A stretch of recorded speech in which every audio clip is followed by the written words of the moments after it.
Welcome to Healthy Minds, Healthy Souls with your hosts, Father Nicholas and Dr. Roxanne Lowe, where we will connect our Orthodox faith to day-to-day living in relationship to our family, our work, and our view of ourselves. Father Nicholas is the priest at St. John the Divine Greek Orthodox Church in Jacksonville, and Dr. Roxanne is a licensed clinical psychologist who uses her extensive training in private practice. Your questions are welcome by calling 855-237-2346. That's 855-237-2346. Here now is Father Nicholas and Dr. Roxanne. Well, good evening and welcome to Healthy Minds, Healthy Souls. We are so grateful that you're joining us this evening. My name is Father Nicholas Lowe, and I'm joined by my lovely wife and co-host, Dr. Roxanne Lowe, who's a clinical psychologist right here in the city of Jacksonville.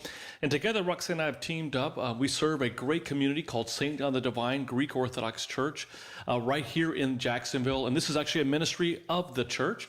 And so we're grateful that they allow us to provide this ministry to all of you. We do want to just let you know that this show, if you're tuning in for the very first time, this show is a show that we hope merges faith and psychology together, just to kind of give you some guiding principles to live by in your walk of faith.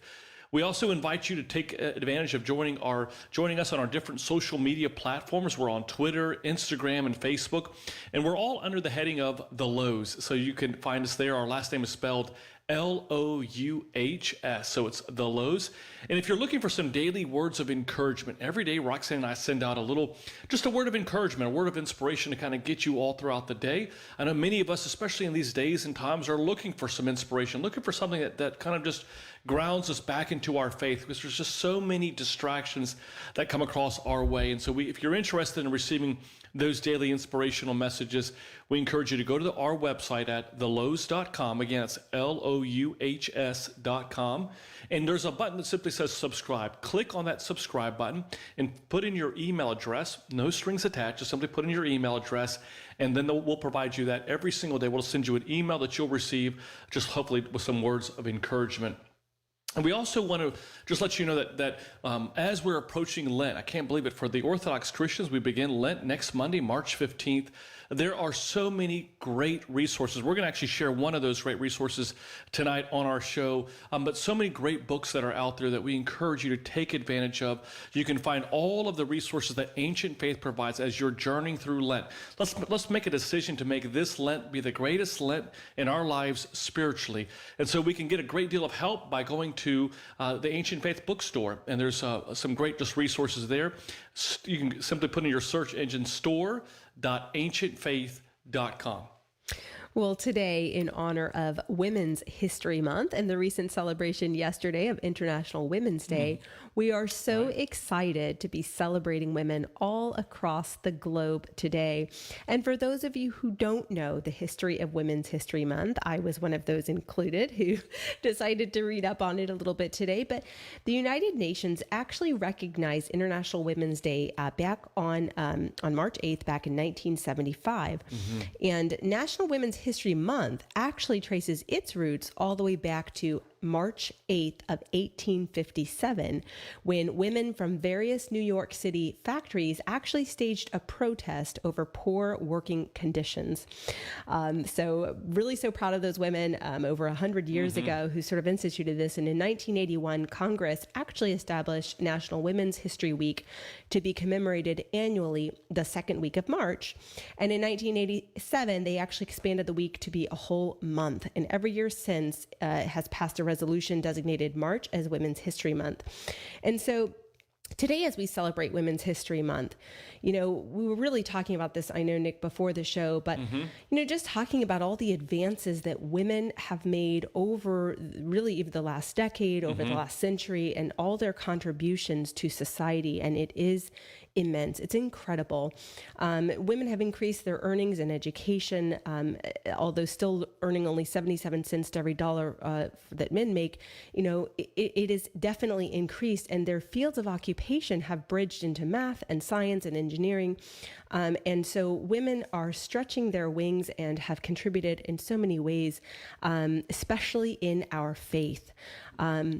And so, in honor of International Women's Day and Women's History Month, we're pretty excited to be talking about a book today, an amazing book entitled Seven Holy Women. It is written by women, and not just one woman, not just two women, but 8 women. It's written by women, about incredible women, and the amount of saints that we have in our church, female saints. It's just incredible, and their lives are so inspirational. Exactly. Their stories are inspiring on so many levels, and that's what this book provides, is just a window into how these women of faith in their own day became a hero of faith in their day. And there's also, what I love about this book, and we'll talk more about it with our special guest, is also how it encourages all of us to be a hero of faith in our own day as well. Right. And so for those of you who have not yet heard of this book, Seven Holy Women, it is a one-of-a-kind journey into the lives of 7 women saints.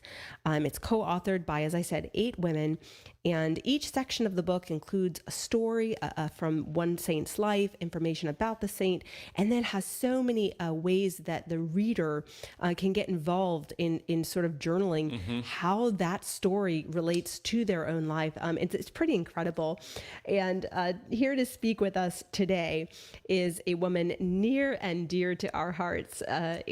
She's just walked with us the entire journey that we've been on with Ancient Faith. So we're pretty excited to have her. We're going to be featuring Melinda Johnson.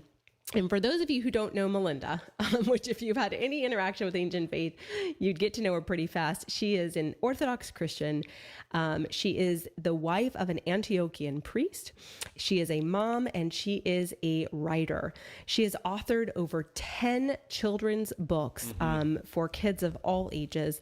And she's also the marketing director at Ancient Faith Ministries. And she is the first author of 7 Holy Women. So welcome, Melinda. We're so excited to have you on the show today. Oh, thank you. I'm very excited to be here. I've listened to this show before, and now I'm on it. So it's a very exciting moment for me. We feel you are a part of our ministry in every sense of the word, Melinda. But thank you. So the book is called 7 Holy Women, Conversations with Saints and Friends. But there are actually 8 co-authors. So tell us, who are the 7 Holy Women? You know, when we were writing this book, people used to tease us a lot. They would look at it, says 7 holy women, and then they would count 1, 2, 3, 4, 5, 6, 7, 8, and they're like, "All right, which one of you isn't holy?" And we would always respond, "Well, it depends on the day. We take turns being the one that's not holy." No, the title actually doesn't refer to the authors. It refers to the saints that the book is about. So it has 7 sections, and each one deals with a saint. These saints are from all over the world, across time, and they were chosen. Well, I have to tell you the story of how it happened. So the book began with me. I was going to write this book by myself, but I was too tired. I started writing it, and I just came to this place where I couldn't go any further. My mind was tired. I had all these things going on, and I just had this really strong feeling I just have to stop. But I didn't want the book to die. I could see what a beautiful thing it could be. And I realized that what I needed to do was ask my friends for help. So I like to say that this book happened because I gave up. So I went sort of out into my community. I know, because of my work, I know all kinds of amazing women writers who are women of faith and articulate, beautiful, thoughtful, creative, hardworking human beings. This could have been, 100 holy women. there would have been enough saints and enough writers for that. Right. But just with the collection of saints I was looking for, I found women who I know who were willing to write, a section each. So they took, we all got together and we took the outline or the bones of the book as I had envisioned it, and they each took a piece of it and sort of wrote into that outline. I let them more or less choose their own saints, and the saints kind of chose them. It was it was really beautiful to see how it worked out. But so the book focuses on these seven women from the history of our faith, but also lets you hear the voices of the women who are writing about them and the ways that their own personal lives and personal faith journeys were sort of bound up in these holy women they're writing about. So that's incredible. So the saints, Melinda, were not already chosen for the book. Is it the authors themselves? I like how you said that they chose the saints and the saints chose them. Well, I had a pool of saints, and I can tell you in a minute who they were. And then I had this pool of women. And I want to name my co-authors. They're wonderful women. So Georgia Briggs, who is also the author of Icon, which is a novel that Ancient Faith puts out. Catherine Hyde, who's our editorial director, and she writes crime novels, and she's got some children's books with us. Laura Jansen, who I believe has been on this show. Yes, Fertile absolutely. Ground. Yes. Yeah, so she's one. Summer Kinnard, who is the author of Such is the Kingdom, which is a theology of disability. Melissa Nasco, who is the food woman of the Orthodox Church. She wrote a cookbook. We just had her do a webinar with us. Anna Neal, who this is her first adventure with Ancient Faith, but she came to a women's retreat, and that was how I snabbled her. And then Molly Sabrin, who of course has been a friend of the ministry for years and years. So this was my group of women. And then I had researched saints. So I had a list of saints that I wanted to do. And then on top of that, one other saint got added along the way. And I started out with a clear idea. In some cases, I thought like Saint Morwenna. I was like, that's going to be Laura. So I went to Laura and said, I think this one is your saint, but if there's somebody else you want, let me know. Nope, that the two of them bonded. So it was sometimes So I would say like, choose between these two. And what was fascinating is that once they chose, I thought I knew these women pretty well, but as I was, reading their writing and watching them interact with the saint, I learned all these other things about them that came out as they found connection points with the saints that they were writing about. And that was just beautiful to watch. Wow. I think what I've loved so much about just, in the brief time that I've been able to read and look at the book is just the extraordinary stories of these saints. I mean, one in particular, Saint Cassiany, which we'll highlight just during Holy Week which will just be a few weeks from now to hear about their story. And I think for so many of us as Christians, and if you're just happening to be joining our show tonight, we're really talking about a book called Seven Holy Women, and more importantly, women of faith, these triumphant heroes of our faith that were women in our church, and just spending some time highlighting them because they're highlighted in a book called Seven Holy Women, Conversations with Saints and Friends. And you can find it right here at ancientfaith.com. But I think what's so beautiful, is allowing ourselves to, as Christians, so often I think if you're new to Orthodoxy or new to the Orthodox Church, or maybe you just are listening for the first time to our show, we are obviously Orthodox Christians, and we have this history of 2,000 years of history that doesn't end just with the book of Revelations, that the Bible is a huge part of our church, but there's also a life that exists within and outside of the Bible. And hearing these saints and their stories, especially these women saints who not only were living at a time which was suffering great deals of persecution for their faith, but also being women during those times and having that level of faith during that time is truly extraordinary, and it's motivational. So I'm so excited that about this book, and I think it's going to be a great resource for our listeners. Melinda, as you're, when you're looking at the purpose of this book, what would you share with our listeners? What is your hope and maybe in your purpose behind writing this book? One of the passages I love from, I think it's Hebrews, talks about the great cloud of witnesses. And I've always thought that was a beautiful concept that, there they are in heaven, the saints, the people that we love who have gone before us, sort of watching over us and cheering us on as we run the race that's set for us. But I think so often they, at least in my experience, they're often just sort of, their names on the calendar. Today we commemorate, and there's a whole list of names, and you probably don't really know who they are, except for you might have heard them last year on the same day. Or you've probably seen some icons of a few of them. But I think that often we don't either have the opportunity or it doesn't sort of occur to us that they were people. They were, Right. They were human beings. And when, at least for me, when I started, doing the research that was the beginning of this book, and then, watching my co-authors do the same thing, learning about their stories, and sort of interacting with them, they sort of come alive for you in a way that, at least for me, when you're just, sort of passing over them or just looking at one of those little, paragraph long, who was this saint? If you just leave it like that, they're obviously beautiful and holy, but you don't have, at least for me, you don't have quite such a strong sort of recognition of them as a friend in the faith. Each of the sections in the book begins with a little short story, and that was actually the root of the book was four short stories.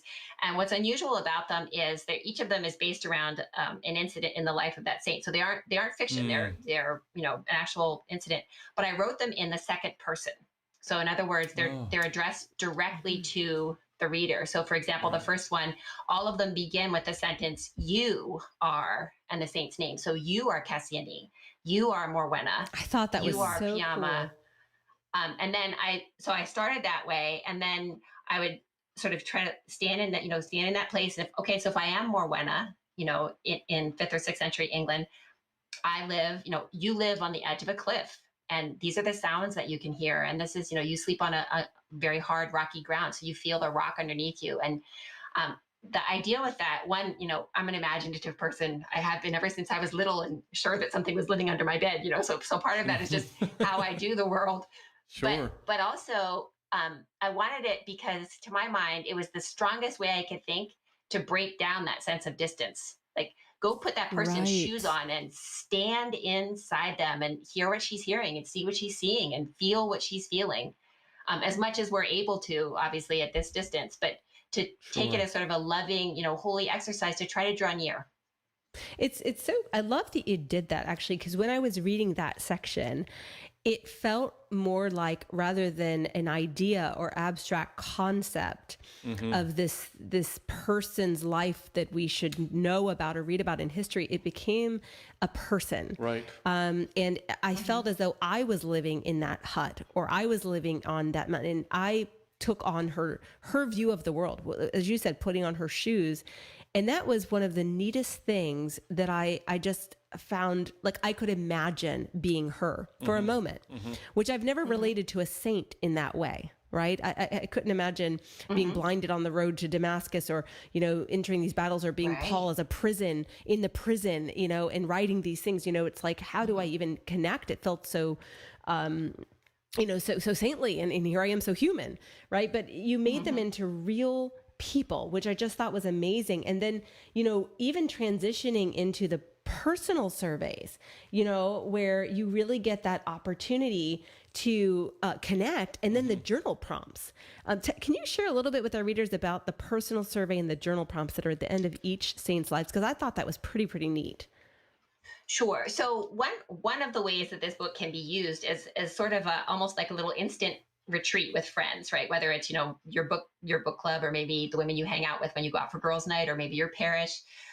So each of the sections, after you have that, that story, and then the section where the author is talking about, how she connected with that saint, we then have a personal survey, which is just a list of questions to help you start thinking about how you might connect with that saint. Like, where does your life touch here? What are some sort of universal human themes that you see that make you think, oh wow, I felt that way too, or I recognize that.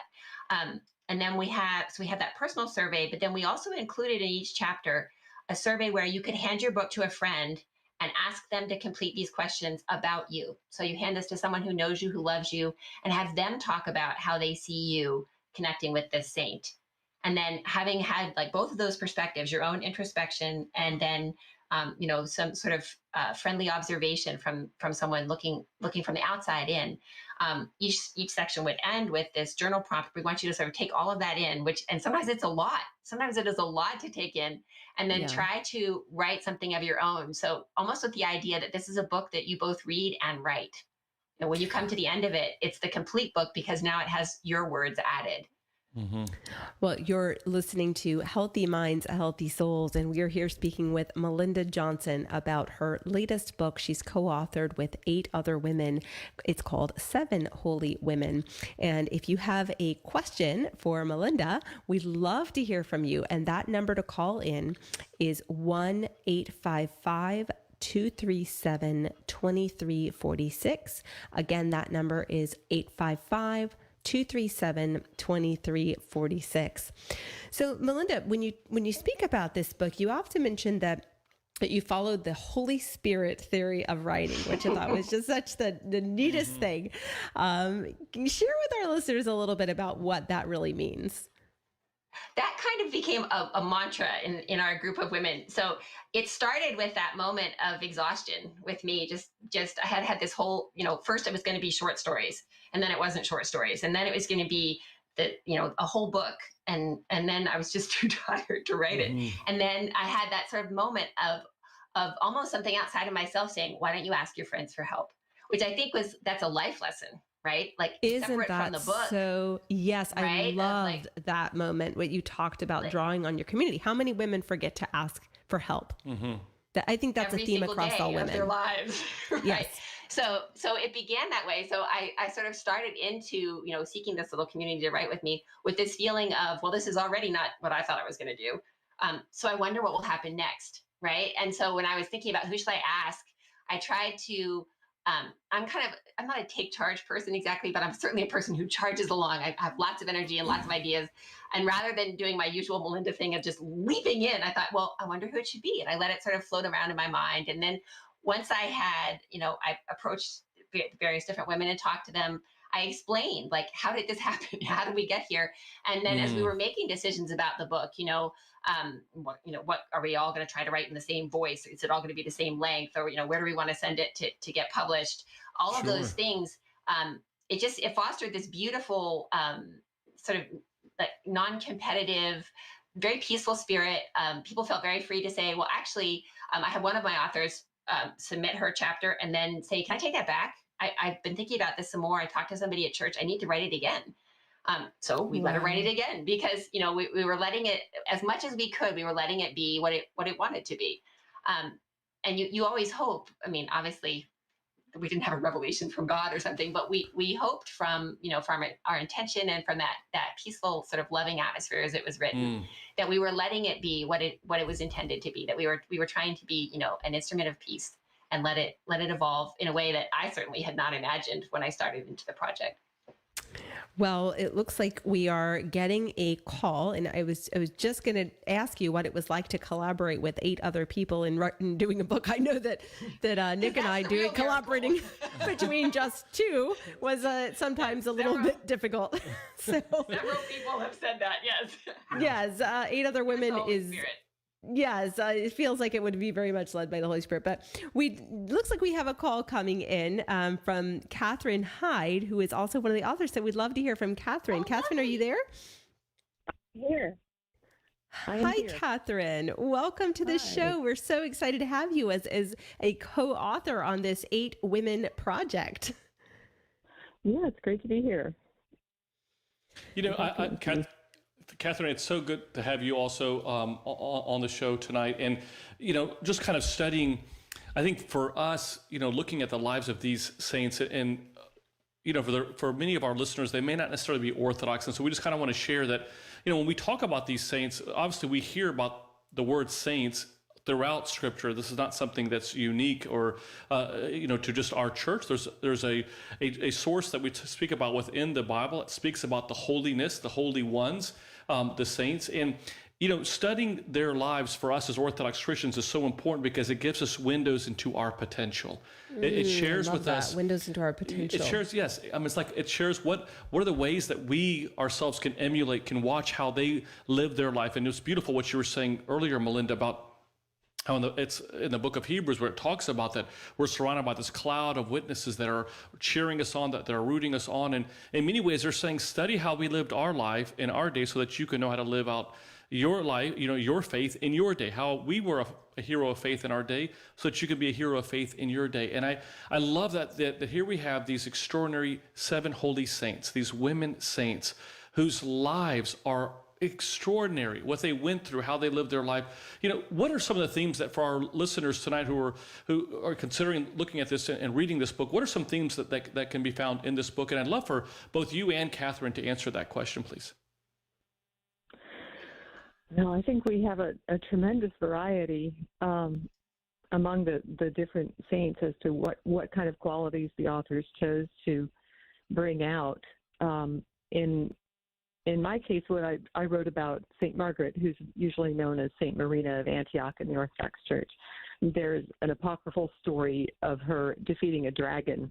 And so I took that and set it in the context of her being in prison awaiting martyrdom, and the dragon was the visible representation of the demons that she was fighting.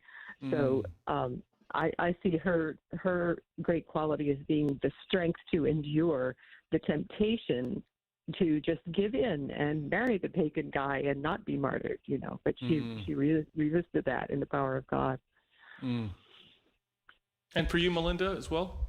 Yeah, in fact, Catherine's is a wonderful example of how the spiritual and historical part of that saint's life they're so easily translatable.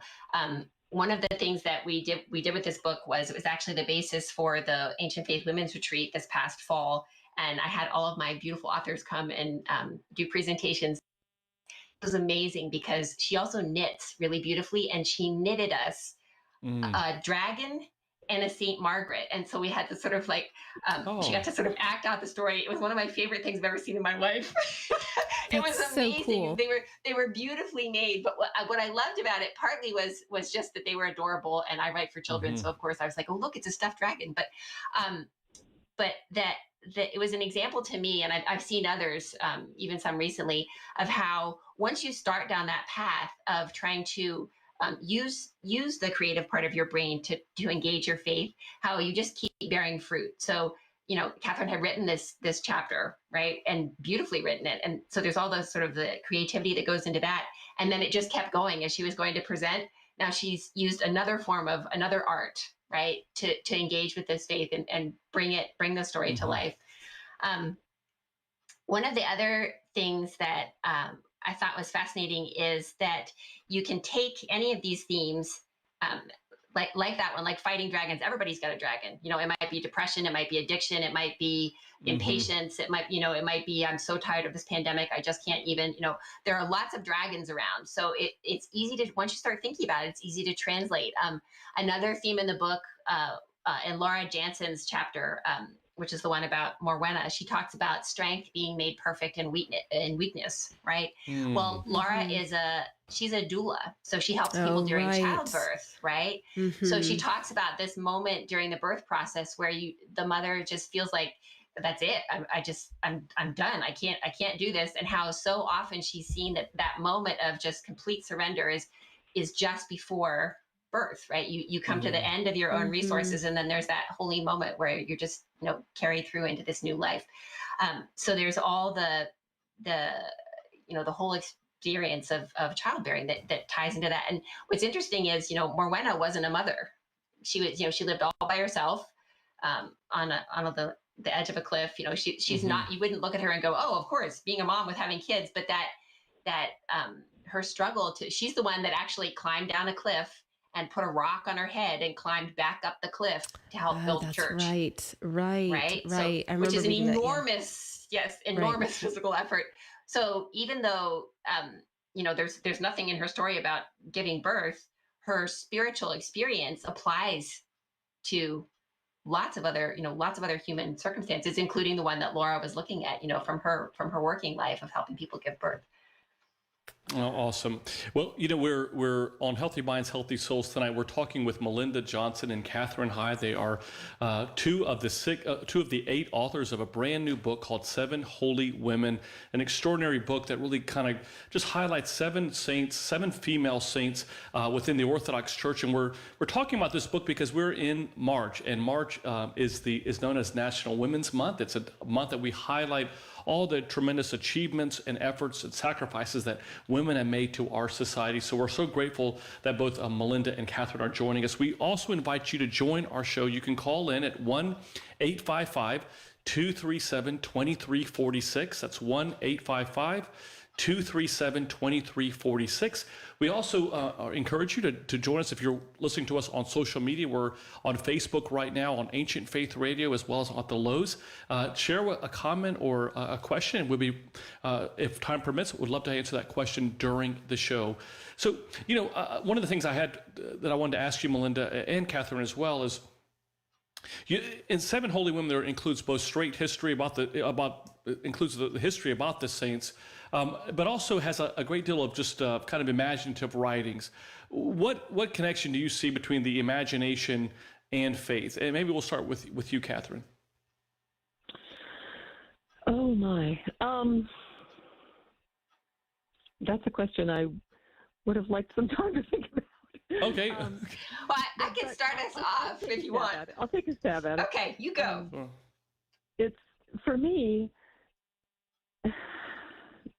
it's almost the same thing. It's not a matter of imagining that God exists and therefore I have faith in him, but it seems to use the same aspect of my soul that, and I don't know if I can explain that at all. It's the part of a person that goes beyond rationality. It doesn't ignore rationality, but goes beyond it. That's the part of you that you use both in faith and in exercising imagination. I think that's the best I can do with that. Yeah. Oh, Melinda, yes. Yeah. Yeah. Here. I agree. Yeah, if you wanted to add anything to that, Melinda, as well. I would say exactly what Catherine said, although maybe not as well. It's a very articulate way. I think that there are a lot of things in the human experience or in our existence almost that are sort of on a spectrum. You know, there's revelation, like a direct revelation from God, maybe is one end of the spectrum. And then you keep sliding down to, more ordinary human experience. And maybe you have that burst of inspiration when you're going to write a symphony or if you want to write a book or there's the way that, God created us, which is sort of, the top of what is. But when you give birth, whether you give birth to a child or you give birth to a good deed, even in some small way, that's a little bit like the larger spiritual thing. And I feel that imagination is a little bit like faith in that way, that it, like as Catherine says, it uses the same part of your being in some way. That it's the things you can't see, right? Like it's your sense of the reality of what you can't see. And I also think, because I write for children, and I know Catherine does as well, I think there's something about, people often talk about faith as being childlike or having faith like a little child. And if you think about, remember yourself when you were little, you believed in princesses and the tooth fairy and dragons and that thing under your bed. There was nothing unusual about that. It was totally normal. And it's only as we get older and the other part of our brain develops that we push that away from ourselves and it looks small and silly. But I think there's some kind of essential, human thing there of we're actually wired to have no problem accepting the reality of things we can't see. And so I think maybe imagination helps us get back to that in a way. Well, and I think just naturally, I mean, even when we're reading about the lives of the saints in general, there's a personal narrative that we apply in our life. It's like, when we read the Bible, you read it one time and it may speak to you in a certain way because you're going through a certain level of events or experiences at that moment.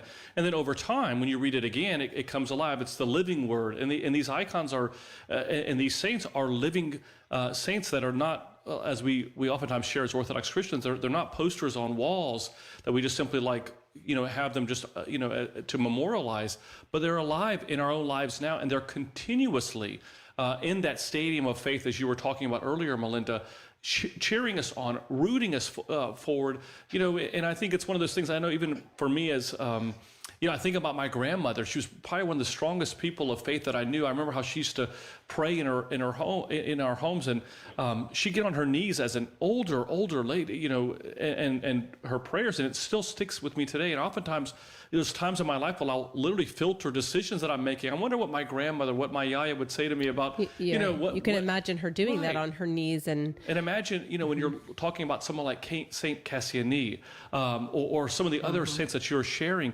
What would they be telling us? Well, it's interesting, too, when you talk about imagining their lives and you give such a pronounced visual of their lives, it just brings to mind all the research we have in neuropsychology about when we actually imagine ourselves doing something that we actually activate the areas of our brain necessary for actually performing that action. It is profound, right? So if you ask someone to think about playing tennis, who has played tennis, and what parts of their body are doing in the forehand and the backhand, that we actually see not the imagination working in functional MRI, we see actually activation of the brain necessary to actually perform the action of hitting the ball. It's when the person's just sitting down. So imagining the lives of these saints is putting our brain to work and activating regions necessary for actually doing these things. You know, I just have to share directly from that.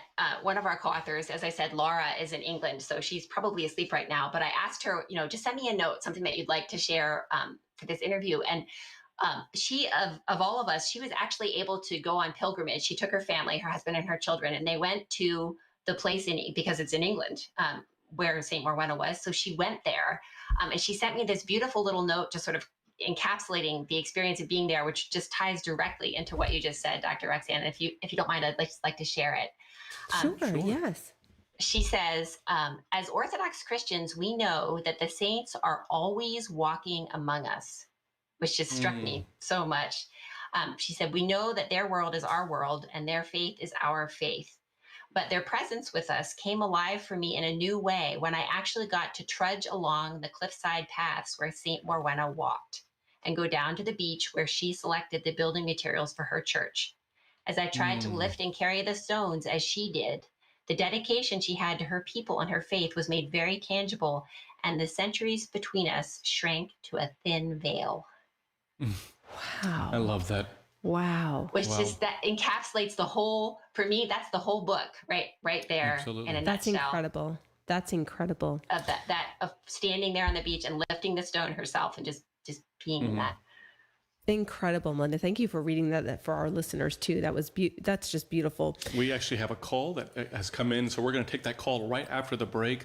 Stick with us. We're right here on Healthy Minds, Healthy Souls. We're going to continue this conversation with Melinda and Catherine on their brand new book, 7 Holy Women. Stay right with us. Healthy Minds, Healthy Souls with Father Nick and Dr. Roxanne Lowe. We'll be back in a moment. Give them a call at 855-237-2346. That's 855-237-AF Radio. They would love to hear from you.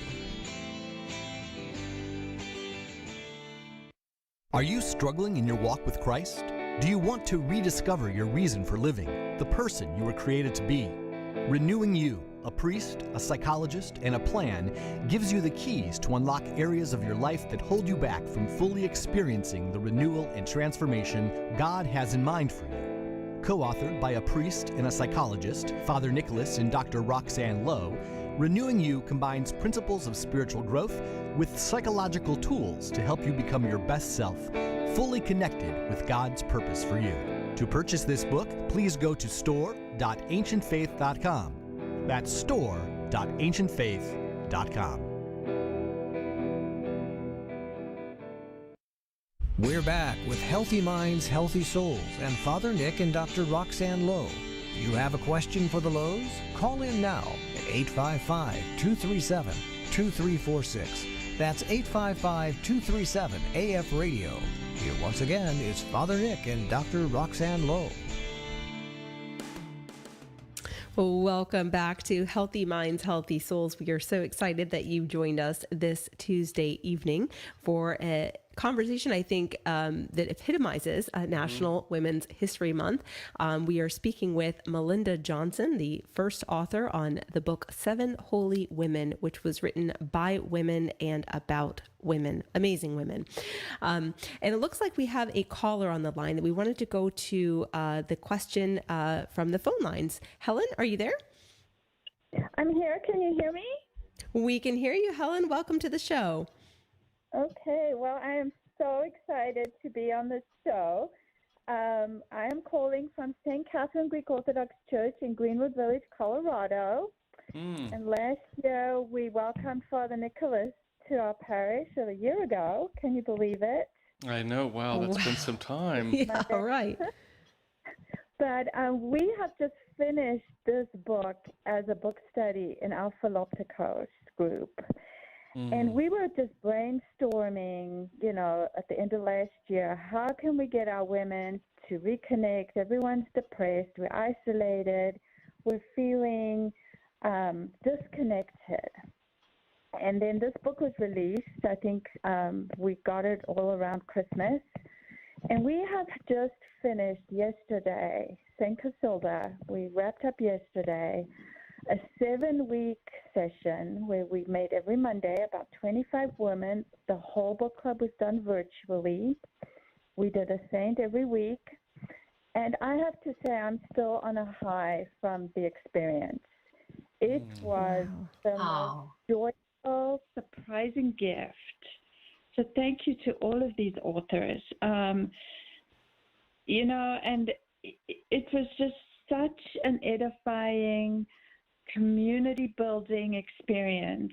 I was just so emotional last night. I said, this is the last week. I'm so sad to say goodbye. We built great relationships. It was just inspiring. And we used the Zoom platform. Started out, Father Theodore participated in each week, which was wonderful because we had some spiritual, you know, guidance. We broke all our women up into different groups each week using the break room feature in Zoom. Had amazing, deep, intellectual, emotional discussions. Came back, shared with the larger group. Father Theodore, you know, chimed in again. And it was just really an amazing, uplifting. You know, Helen, I wanted to ask you, as you're sharing that, and thank you so much for calling. You know, I'd love to kind of just ask, you know, when you were reading about these saints and you spoke about how amazing that experience was for you, how did it help shape you in your own walk of faith? What, you know, how did by just simply by reading this book, did it kind of create a lens for you to look at, a mirror for you to look at it in your own walk of faith? And what kind of changes did you know, start reflecting on it and thinking that you know, that potentially we needed to make? I think because each chapter was so unique, and we read it, you know, from the historical perspective of the historical context and the global geography of where that saint was in time and geography, and then the personal reaction of each author. And so we started out saying, you know, you might not identify with this author's particular take on this. If you don't, how would you rewrite this chapter to reflect your reaction to that story in your life? If I could just jump in for a minute, Helen, this is Melinda. That's just beautiful. I love hearing what you're saying because, as I said earlier in the show, one of the ideas that we had was that the book isn't completely written until the reader, you know, adds her part. So I love that you were looking for your own perspective and your own way of responding to each of those saints. That's just beautiful. Yeah, and I think because they were all so different, each of us found a new saint friend or two. Oh, I you know, love like I personally identify Glory to God. You know, and Saint Casilda. Like, to me, their stories just were me. But I didn't maybe identify with the leaf or the,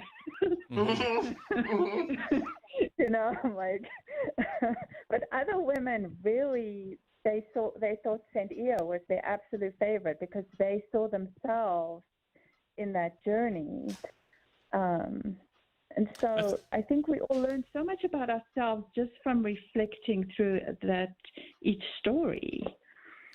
I think that's one of the beauties of the Orthodox Church, Helen, and I know that, you know, Melinda, you obviously, in writing this book, understand this, is that, you know, this is such a tremendous resource that we have, we're tapping into with all of these saints that oftentimes, you know, we could run the risk of either being just, you know, kind of living our lives solely on the church fathers, which are obviously inspired. They're saints. They're the holy people that we try our best to emulate, or we can sometimes just spend too much time in just the writings or in the Bible specifically. And I think what a beautiful resource that you're providing with this book, because not only are you providing in the way you're sharing the lives of these women saints in a very candid but very approachable way, where people like Helen are able to read it and go, wait a minute, like this is speaking to me. And you know, for those of you that are new to the Orthodox Church or exploring the Orthodox Church, there are thousands and thousands of saints that we have in the church that are all have their own story. They all have their life and for all of us, I think one of the beauties that God gives us is that He's constantly revealing Himself, not only just through text that we see in the Bible, but also in the form of people, saints of our church, to kind of continue to be this visual Bible that we can be kind of guided through in our walk of faith and strengthening us. And I loved hearing what you were sharing about Helen, how it's helped you in your own walk of faith. You know, for you, Melinda, as you know, after writing the book, and I know obviously you helped guide us in our own writing of our book, but you know, what was what kind of feelings come about when you hear people like Helen, and I'm sure you hear this all the time, when they're reading this book and they're sharing with you just how it's helping them in their own walk of faith? What kind of thoughts run through your mind as well? Oh, it just squeezes my heart. It makes me so happy. Also because to me, it feels like, you know, the book, I was alone at the beginning, and then I had friends to help me, and then there were friends reading it. And now there are all of these women who, you know, I'll never meet, most of them, all over the place, reading this book and finding friends in it. She mentioned Saint Casilda, which was Melissa Nasco's section. And Melissa uses this beautiful metaphor, thinking about, and this is actually a biblical metaphor, thinking about, you know, the kingdom of heaven as a dinner party, right? As the heavenly, the wedding banquet, right? As it's referred to. But if you think about a dinner party, like a dinner party, you know, and at a dinner party, you have, you know, the people sitting next to you, and you have friends that you meet there. And sometimes when you meet a friend at the dinner party, you think, oh, you know who would really love this person, and you think of another friend, and you think, oh, I've got to connect them up. And so she made that connection. She said, you know, when she was learning about these saints, in the back of her mind, she sort of had that feeling of, oh, you know who would really love this person? I have got to introduce them, only with a saint, right? So that was sort of, she came out of it saying, you know, this was a saint that Saint Casilda, she didn't know a whole lot about her. She's actually right, you know, almost on or right at the time of the schism. She was a Muslim woman in Spain.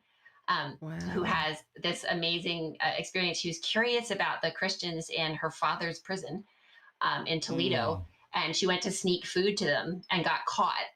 And she had, you know, stuff hidden in her long dress that she was wearing, and the guards said, you know, we can see you're carrying something. You have to show us what it is. And so she opens her cloak, and it's full of roses. So she was, they let her go free. And obviously that was a life-changing experience for her. But so this is a saint that, you know, Melissa hadn't met Casilda yet, and now they've met, right? So what is your first impulse is to say, I've got to tell my friends about this woman. They would totally be friends with her too. And I loved that sort of, I love the metaphor, and I love it because it's biblical, but also because it's so human. It is how we are, you know, the people that you meet in your life and that you want to connect your other friends to because they're such a good person and you love them, and they you know, they're now part of your life. So I definitely, beautiful. I feel like that was part of it. And also just all 7 of the women have lingered, you know, I feel like they're still with me in some ways, and it's changed. Somebody was telling me, well, is there going to be 7 more holy women? It could go on forever. You know, there could be 7 more and 7 more. Like there's an infinite number. We don't even know who all of the saints are. You never run out of these human beings that if you go looking for them, they reward that time spent. It really is worth getting to know them better. Absolutely. And I thank you, Helen, for calling in to share that, because what a great idea to do this in a book study with other women, breaking it down into small groups and large groups, and having it priest-led, I just think is a beautiful way to bring women together. God bless you, Helen. Thank you for writing it. Thank you, Melinda. Oh, thank you for reading it. So Melinda, you touched on this a little bit already about, you know, kind of the experience of the saints lingering, which I think is beautiful in the analogy of, oh, I met this person and this other person would love this person. Let me introduce them. And that is so true. I remember when I was a young child and we traveled to Damascus, my dad took me to the monastery of St. Thecla, and I learned about her and her life and, you know, how the mountain was open and she ran from the people who were trying to take her captive. And I remember just getting this visual of this very strong woman who had courage, and it spoke so much to my soul because my dad always raised me to be a very strong woman, you know, bound by nothing more than, you know, God's dreams for my life and whatever effort comfort I put, I can become anything, I can escape anything. And so, having walked through the journey where Saint Thecla walked and what happened, I remember internalizing that saint from a young age because I just was immersed in her story. And she still speaks to me today. When I look at a mountain, or when I look at a barrier, or when I look at something, threatening me, I think of her. And so, talk to us about how the book impacted, how writing about these individuals and learning about them, impacted your life in ways that left the saint lingering, and maybe what else, happened as a result of writing and learning about this life in your own life. The first thing that comes to my mind to answer that is actually how it affected my life as a writer. Because of the way the world is, when you start writing about Christian themes, in some sense, and not for everyone, but I think many writers who deliberately write about faith can identify with this. There comes a point where you have to decide: are you going to be a secular writer, or are you going to be a Christian writer? And you can do both. Catherine, who's on this call, she's done both. But if you do both, they are two separate worlds, and there are sometimes pressures. Well, you got published by a Christian publisher, but have you been published by a real publisher? Like almost this sense of that there's something not quite as much, or almost that there's less artistry, or less creativity, less beauty even in writing, or even less literariness in writing about faith. And one of the things that I loved about this experience, and in the responses we've seen, like Helen's, is that actually there is just as much beauty and just as much creativity, and just as much. There's so much literature about. It's a funny way to use the word, but about the saints. There's I think the best way I can describe it is, I was talking to somebody recently, and she said, we were talking about Saint Aya, who is the 6th century missionary to England, and her story is that she was supposed to go with a group of missionaries, but they left her behind because they thought she was too young. So she goes running down to the shore, getting ready to get on the boat, and they've left without her, which is one of the, that's a human experience we can all resonate with, that moment where you thought you were going to be able to do something great and it falls apart. And she sees, she sees a leaf on the water in front of her, and as she's standing there despairing, and she touches it with her staff, and it grows into a boat, and it carries her across to England. So I was talking to this woman. She's like, well, do you think that really happened? Like, did she really ride a leaf across the ocean? I mean, come on. On the one hand, well, she might have actually ridden a leaf across the ocean. God can do that if he wants to. But from a spiritual perspective, from a writing perspective, from a human perspective, at some level, it doesn't matter, because what that leaf is describing is 1,000% true. That moment, the human spiritual moment of standing on the shore, weeping, and being able to see what God provided for you to keep going, that is a truth. Like that's a real truth. So I came out of this feeling like the world is full of saints and their stories, and the metaphor and the illusion and the symbolism and the beauty that's in them. As a writer, like that's what I look for. I look for that beauty, and I hope in some tiny way that I managed to find it, or to encourage others to find it. And I feel like that was one of the biggest impacts on me, was one, that just their identity, their selves lingered with me, but it was sort of this renewal of the idea of there's so many books to be written about faith, about people of faith, for people of faith, about the experience of faith, about faith in our history. Like it's an endless supply. If you're looking for something to do with your gifts, like bring them here, bring them to the faith, because there's something here for them.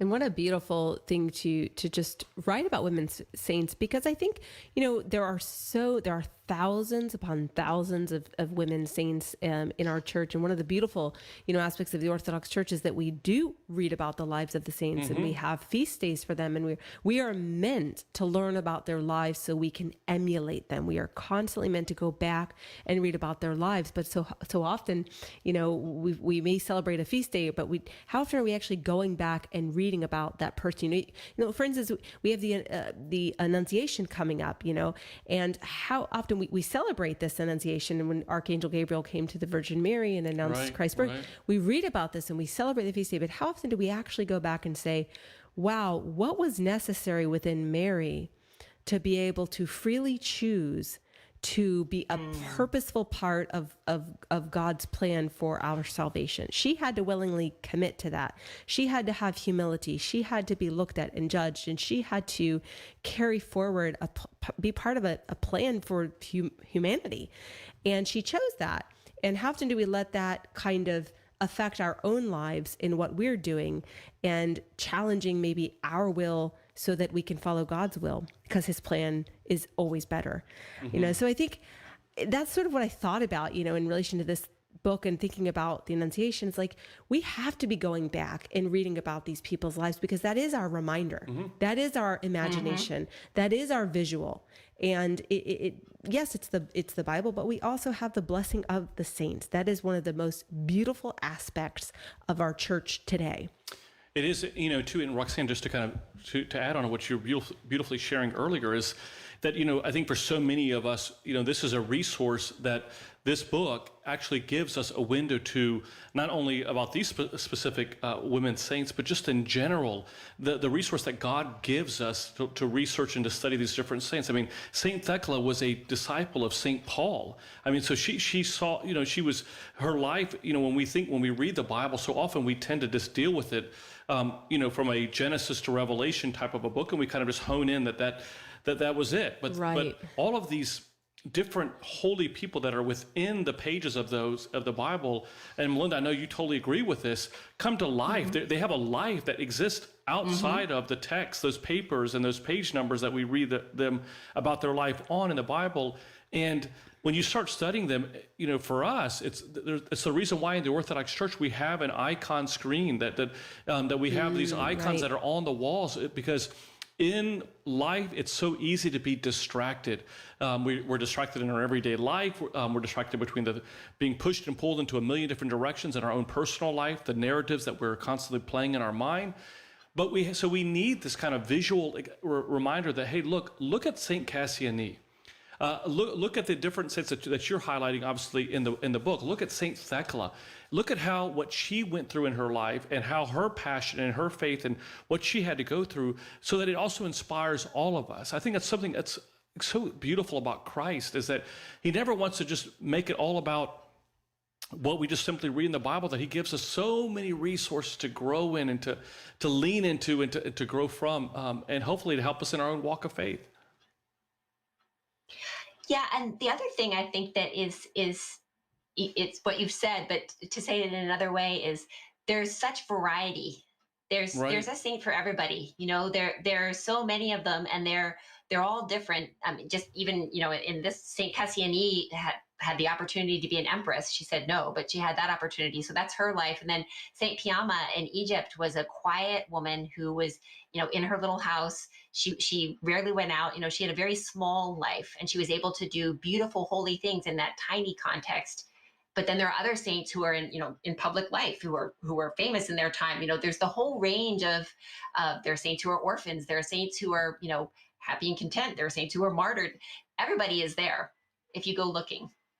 Absolutely. Right. There is a saint for everyone. And you have beautifully gone over 7 of them for our readers. And Melinda, I think you guys have a lot more books in you, because there's a lot more women saints who need their lives to be written about in such a way. Did she hear that? I think we might have lost Catherine, but you'll have to update her on this. See, that's what happens. When you don't go to the meeting, you get assignments, right? That's exactly how it works. Well, or I hope, you know, if it isn't us, if someone else does, like, I think it's a way of looking. I hope this book is a way of looking, and that it inspires people, you know, even if it isn't the 7 in this book, to go out looking for them, for other saints in that same way. It's finding the joy in the journey, and just finding ways to continuously grow. And that's the beauty. You know, we'll end on this note for all of our listeners, is that you know, we're now about ready to begin Great Lent, and what a great opportunity to utilize this book or any of the other resources that Ancient Faith provides. You can find about all of those resources by going to store fast.ancientfaith.com. Once again, we believe at our core, as Orthodox Christians, that fasting is not really what we're taking away, it's what we're adding on, and adding on by reading, by studying, but more importantly, not just on a cognitive level where I'm just academically learning this stuff, but also applying it in my life, that I'm saying, God, let me look at these saints. Let me model my life after these saints, so that I too can be called, can yearn to live that holiness that you have, that you dream for all of us to live. And so thank you, Melinda, so much for being with us. We love you and love the book. I encourage all of our listeners to do so. We hope all of you will stay connected to us through our social media platforms, all at the Lows, and wish you all the best as we begin this great season of Great Lent. God bless you.